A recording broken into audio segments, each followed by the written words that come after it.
नमस्कार, सत्यहिंदी.com पर आपका स्वागत। मैं हूं शैलेश।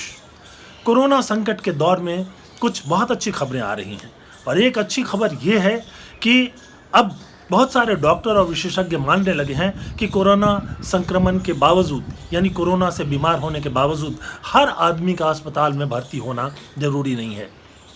हमने ब्रिटेन के 4 डॉक्टरों से बात की जिनको कोरोना संक्रमण हो गया, लेकिन वो अपने घर पर अपने परिवार के साथ, अपनी पत्नी और बच्चों के साथ रहे और वहाँ पर मामूली इलाज से, जो फ्लू का इलाज होता है, बुखार का इलाज होता है, उससे वो पूरी तरह से स्वस्थ हो गए।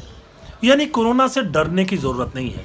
कुछ खास तरह के लोगों को डरने की ज़रूरत है, उस पर हम चर्चा करेंगे, लेकिन सब लोगों को इससे डरने की ज़रूरत नहीं है। हमने सबसे पहले बात की इंग्लैंड के एक मशहूर डॉक्टर सौरभ सागर मेहता से, और डॉक्टर मेहता से हमने पहला ही सवाल ये पूछा कि आप डॉक्टर हैं और फिर भी आपने घर में रहकर कोरोना जैसी घातक बीमारी का इलाज करने का फैसला क्यों किया। आपने सुना होगा कि बहुत सारे डॉक्टर भी इसके संक्रमण से इसको झेल नहीं पाए, उनकी भी मृत्यु हो गई, लेकिन डॉक्टर सौरभ सागर मेहता ने जो हमें जवाब दिया वो बहुत उत्साहित करता है। सुनिए उनका जवाब। नमस्कार दोस्तों, मेरा नाम सौरभ मेहता है। मैं यूके स्टोक-ऑन-ट्रेंट में इंग्लैंड में एक डॉक्टर हूं और मैं एक ऑर्थोपेडिक सर्जन हूं, और मैं कुछ अपना एक्सपीरियंस शेयर कर रहा हूं जिसका आग्रह मेरे सीनियर डॉक्टर अशोक जैनर ने किया है, और मैं शैलेश जी के माध्यम से आप तक अपनी बात पहुंचा रहा हूं।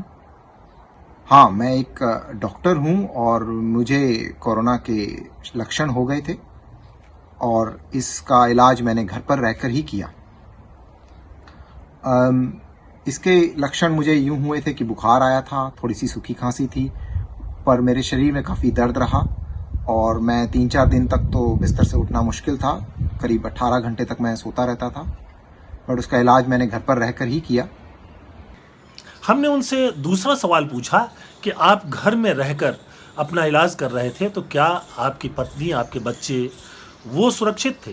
क्या उनको संक्रमण का खतरा नहीं था?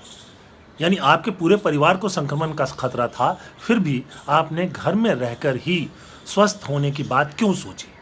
घर पर रहने से बल्कि इसका खतरा दूसरे लोगों को संक्रमण का कम हो जाता है। हालांकि आपके घर वालों के लिए ये एक चिंता का विषय जरूर हो सकता है, बट आपको इस चीज़ की कोशिश करनी चाहिए कि जब आप एक कमरे में रहें तो बिल्कुल अपने आप को आइसोलेट कर लें। उस कमरे में आप किसी को आने जाने ना दें, मुख्यतः अपने बच्चों को बाहर रखें। खाने के लिए अगर आपकी स्पाउस या वाइफ खाना भी लाती हैं तो वो बाहर रखते हैं, आप उनसे उठा लें।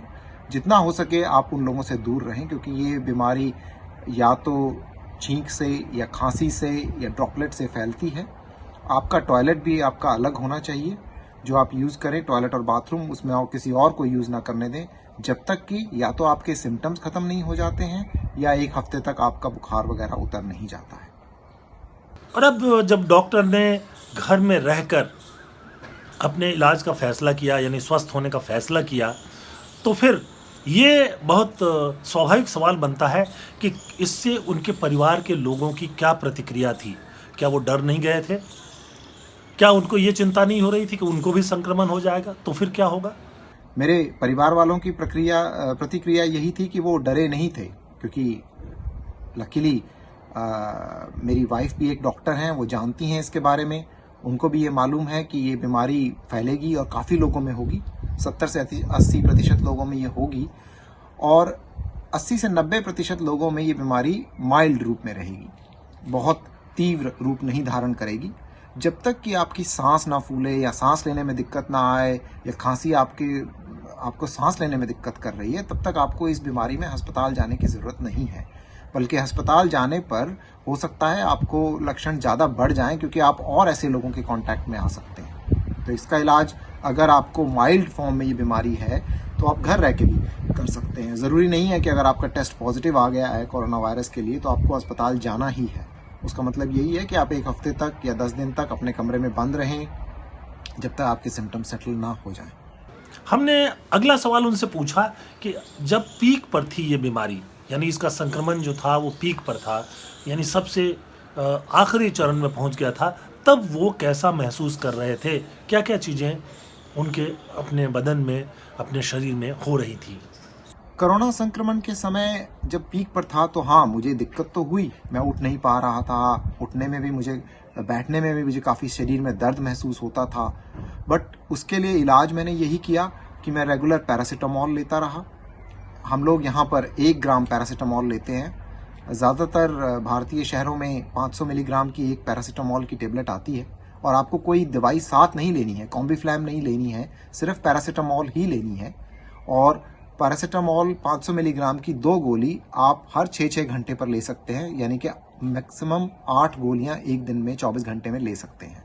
उसके साथ आप पानी पीते रहें और हो सके तो नींबू लेते रहें। अब जब घर में रहकर इलाज किया जा रहा हो तो एक महत्वपूर्ण सवाल ये उठता है कि वो क्या खाते पीते थे। यानी कोरोना संक्रमण अगर हो गया है, आप घर में रहकर स्वास्थ्य की कोशिश कर रहे हैं, स्वस्थ होने की कोशिश कर रहे हैं, तो आपको क्या खाना पीना चाहिए? खाने में आपको कोई परहेज नहीं करना है। जो भी खाना आप खाते हैं नॉर्मली वही खाते रहें। खाना खाना बहुत ज़रूरी है, पानी पीना बहुत ज़रूरी है। अगर आपके स्वाद की शक्ति चली गई है, जैसे टेस्ट नहीं कर पा रहे हैं और खाना खाने का मन नहीं कर रहा है, तो थोड़े थोड़े अंतराल के बाद, थोड़े थोड़े इंटरवल के बाद आप खाना लेते रहें और थोड़ी मात्रा में लें। ज़रूरी नहीं है आपको बहुत सारा खाना एक साथ ही खाना है जैसे आप नॉर्मली खाते हैं। तो आप थोड़ी थोड़ी देर में लेते रहें और जो भी अच्छा लगे, इसमें कोई खास चीज़ खाने की ज़रूरत नहीं है या खास परहेज़ की ज़रूरत नहीं है। इस बीमारी का इलाज केवल सिम्टोमेटिक होता है। जैसे कि आपको एक कभी वायरल फीवर हो जाए या फ्लू हो जाए, उसमें आप यही करते हैं कि दवाई लेते रहते हैं, पानी पीते रहते हैं। इसका कोई ऐसा इलाज नहीं है कि इसके लिए कोई खास दवाई है। कुछ दवाइयों के बारे में कहा जा रहा था, बट वो दवाइयाँ भी अभी तक प्रूवन नहीं है कि इसका कोई इलाज है। तो इसका इलाज केवल यही है कि आप पैरासीटामोल लेते रहें, आराम करें, रेस्ट करें, खाना खाएं ठीक से, पानी पिएं। इसके साथ जुड़ा हुआ एक महत्वपूर्ण सवाल ये भी है कि जब आप घर में हैं तो आपकी दिनचर्या क्या होगी? क्या आप एक कमरे में बंद रहेंगे? क्या परिवार के लोगों से नहीं मिलेंगे जुलेंगे? क्या उनसे अलग रहना संभव है?